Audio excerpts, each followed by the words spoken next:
Atenção, atenção! Hoje eu vou gravar um vídeo falando a respeito dos vícios do negócio jurídico. Tempos atrás eu gravei um vídeo versando sobre os vícios de consentimento. Falei de todos eles: o erro, o dolo, coação, o estado de perigo, todos aqueles vícios de vontade. E hoje aqui estou para gravar a respeito dos vícios sociais. Antes de adentrar ao assunto específico, eu quero trazer aqui a vocês uma diferenciação muito importante. O que é realmente os vícios de consentimento e o que são os vícios sociais? Qual a diferença entre eles?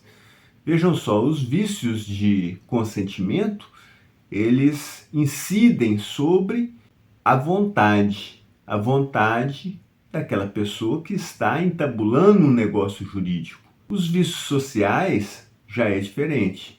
Vícios sociais nada mais são do que aqueles vícios externos aos vícios de consentimento. São fatores externos à consciência daquela pessoa que está entabulando determinado pacto jurídico, determinado negócio jurídico. E geralmente os vícios sociais, eles atingem não só a pessoa que está fazendo um negócio jurídico, ele atinge a sociedade como um todo e também a legislação brasileira. Nos vícios sociais, aquela pessoa que está fazendo entabulando aquele negócio jurídico, ele tem consciência do que está fazendo. Mas algo externo retira a validade desse negócio jurídico porque prejudica terceiros e também prejudica a lei. Muitas vezes ele é utilizado para burlar a lei, para violar a lei vigente do país. Então, esse é o vício social. E vamos agora começar a falar a respeito dos vícios sociais, que nada mais são do que a simulação e a fraude aos credores. Eu vou falar hoje aqui nesse vídeo apenas com relação à simulação e vou deixar para o próximo vídeo o vício fraude a credores. Então vamos começar a falar a respeito da simulação. A simulação violando o direito de terceiros.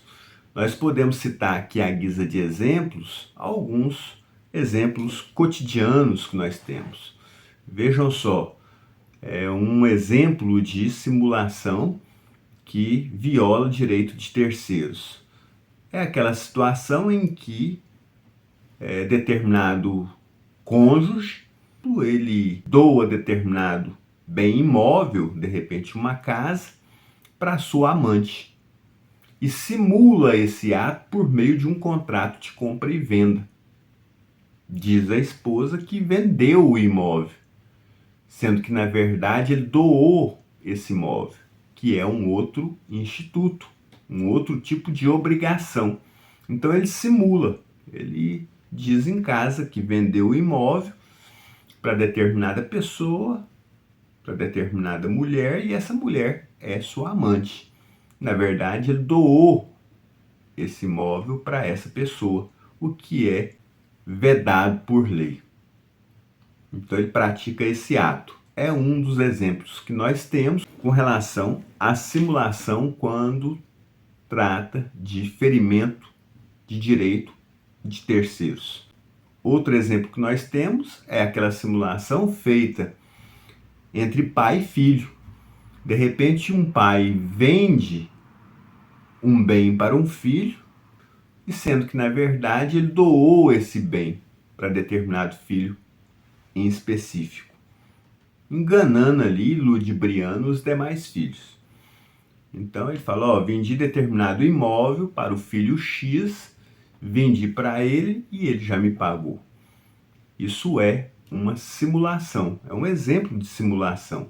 Um outro exemplo que eu posso trazer aqui, e esse exemplo, ele recai naquelas situações onde um indivíduo tenta violar a legislação.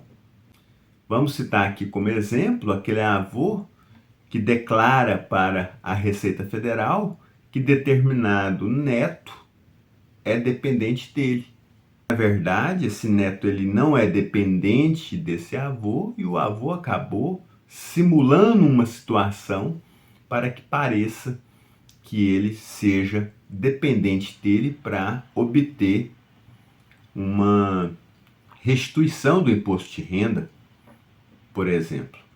Então, é mais um exemplo que nós temos de simulação, que é uma das modalidades de vício social.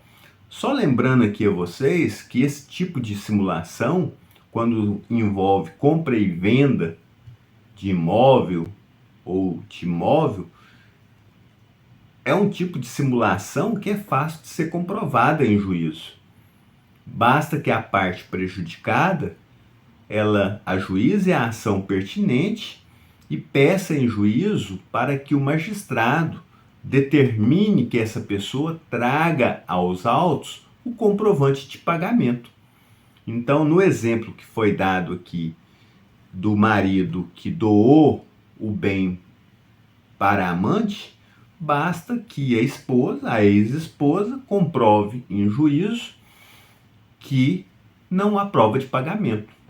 E se for verdade que ele vendeu esse bem imóvel para determinada pessoa, que ele traga aos autos o comprovante de pagamento e que esta pessoa, a donatária no caso, traga o comprovante, o recibo, né, que ela pagou por esse bem imóvel. Vejam só, tanto é fácil comprovar esse tipo de simulação. Eu tenho que deixar claro aqui para você também a questão da classificação da simulação. Nós temos a simulação absoluta e a simulação relativa. Na simulação absoluta, as partes desejam realmente não praticar nenhum negócio jurídico. É uma simulação absoluta, eles não pretendem fazer nenhum negócio jurídico. Eles desejam realmente prejudicar terceiros ou violar a legislação. Agora temos também a simulação relativa, chamada pela doutrina de dissimulação. A dissimulação, por sua vez, ela ocorre, melhor dizendo, quando há um aproveitamento do negócio jurídico. Então pode-se aproveitar o negócio jurídico simulado, se ela for relativa, desde que se comprove que há a presença dos requisitos substanciais e formais do ato. E eu explico. Vamos citar aqui um exemplo de simulação de compra e venda de imóvel. Veja que na dissimulação pode-se preservar esse ato de doação, desde que tenha preservado a substância, né, a parte formal e a parte material, substancial desse ato. Se não houver ferimento à legítima dos filhos herdeiros, e desde também que não ultrapasse a legítima, que não ultrapasse os 50% dessa pessoa que simulou esse ato. Temos também um outro exemplo, que é naqueles casos em que não há herdeiro necessário. Então nós temos a simulação absoluta, que ela é nula de pleno direito e que não tem como. As partes não tinham interesse de fazer aquele negócio jurídico. Agora, já na simulação relativa, eles tinham interesse de fazer o negócio jurídico, de entabular aquele negócio jurídico, mas ele é relativo, é uma simulação relativa e que pode ser aproveitada desde que haja a presença dos requisitos substanciais e formais do ato. Há algumas características na simulação e eu passo aqui a elencar de forma sucinta algumas delas. Vejam só, trata-se de um ato bilateral, ou seja, há várias pessoas envolvidas ali, aqueles que simulam, e também a vítima. Temos também a não correspondência da intenção das partes, ela não corresponde com a verdade dos fatos, trata-se de um disfarce, trata-se de uma ocultação da realidade, e temos também como característica que ela é feita para enganar terceiros e burlar a legislação especial. Temos também que observar que há uma ausência total de conhecimento da vítima sobre esse ato dissimulado, e o terceiro, de boa-fé, ele é protegido por lei. Esse é o defeito do negócio jurídico chamado simulação.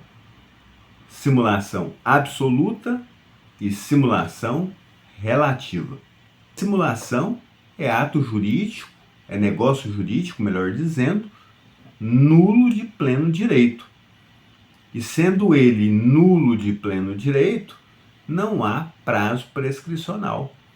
Então, diante disso, não havendo prazo prescricional que recaia sobre ele, o prejudicado pode ajuizar a ação a qualquer momento, seja aí 10 anos, 15 anos, 20 anos. Então não há prescrição desse ato eivado de vício. Por conta disso, o ato não é passível de prescrição. O prejudicado pode acionar o Poder Judiciário quando ele bem entender. Por enquanto, pelo menos na vigência do Código Civil atual, ele é um ato imprescritível. Então as vítimas estão protegidas por esse artigo de lei que trata desse assunto. Lógico, aqui trata-se de um assunto de grande densidade. Trata-se de um assunto com várias variantes, de vários posicionamentos doutrinários, jurisprudenciais, várias controvérsias, e por questão de tempo não tenho como adentrar ao assunto de forma mais profunda. Espero que você tenha gostado do conteúdo. Deixo a você um forte abraço e até o próximo vídeo.